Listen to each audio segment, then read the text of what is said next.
Hey Cleveland State, I'm Courtney Husnick, the editor-in-chief of the Cauldron, and we are currently in Washington, D.C. for the National College Media Convention. So this means that we are hearing from professionals, we are meeting with other student journalists, we are talking to advocates for student journalism, and also meeting with some people who provide products that help student journalists function, from advertising to website building to basically anything you could possibly think of.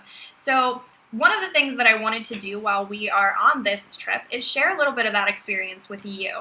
So we are here for 4 days. We left Wednesday night. We will leave on Sunday, but the convention started yesterday on Thursday. So we have completed 2 out of the 4 days.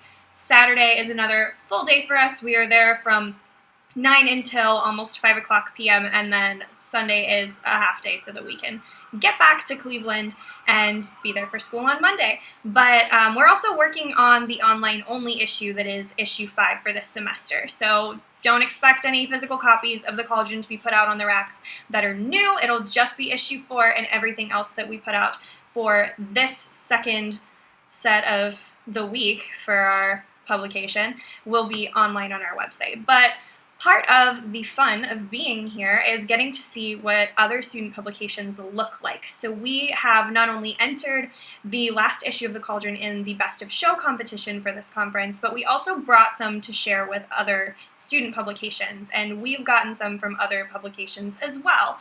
So that ranges from things like the Manhattan Globe to the Daily Eastern News and the Florida Tech Crimson, to some that are a little bit closer to home, like Capital University's The Chimes in Columbus, and our very own neighbors, Case Western University's The Observer. Congratulations to them, by the way, for reaching their 50th anniversary. They were a little surprised that we were on our 90th. I spoke with their editor-in-chief earlier today, so that was an exciting opportunity, although I don't think we would have needed to travel to DC to make that happen.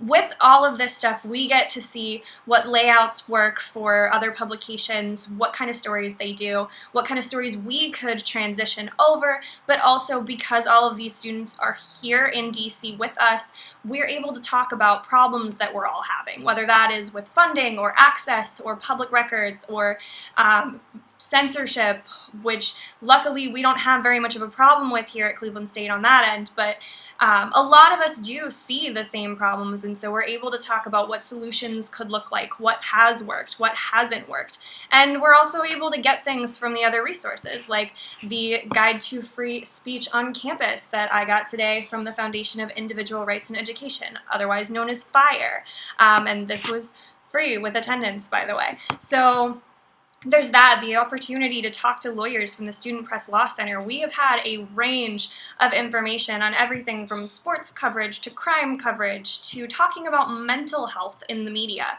And we plan to bring a lot of this back. So you're going to see some changes in our publication over the next couple months. It's going to take a little bit to get some of this stuff set up, and some of it's going to be pretty quick because some of it's just story ideas. But if you have questions, if you want to see a little bit more of what we're doing, you're able to follow along with us at the hashtag CollegeMedia19. All of the publications and some of the presenters here are utilizing that, so you'll be able to see what we think is interesting and what we want to share with you. But you can also see what the schedule looks like on the convention's website. If you're interested in that, leave a comment. I can send you the link. You can ask us if we go, if there are any specific questions you have. Tell us what they are, and we'll see if we can get you an answer. If there's just something that you think it would be cool to see us doing in DC that's reasonable, let us know that too. We want to be a little bit more engaging. We haven't been in the past. So thanks for watching, and if you have any questions or if you want to comment on anything that I've mentioned, feel free to do so.